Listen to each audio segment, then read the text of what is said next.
Hello, க்ரீமியான ice cream தான் செய்ய போகிறேன். அதுக்கு நான் வந்து ரீசெண்ட் டைமில் வாங்கின ஐஸ் மோல்டில் வச்சு தான் செஞ்சு பார்க்க போகிறேன். ஸோ நான் இதுக்கு எடுத்துக்கிற திங்ஸ் என்னென்னு சொன்னால் பால், கார்ன்ஃப்ளவர், சுகர், மற்றது சாப் பண்ண ஆல்மண்ட் இதெல்லாம் தான் எடுத்து நான் ஐஸ் வந்து செய்ய போகிறேன்.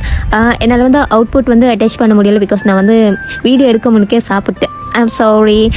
இந்த வீடியோ உங்களுக்கு பிடிச்சிருந்தா லைக், சப்ஸ்கிரைப் பண்ணுங்கள். மறக்காமல் அடுத்த முறை என்ன செய்யலாம் அப்படின்னு சொல்லிட்டு கமெண்ட் பண்ணுங்கள். தேங்க்யூ.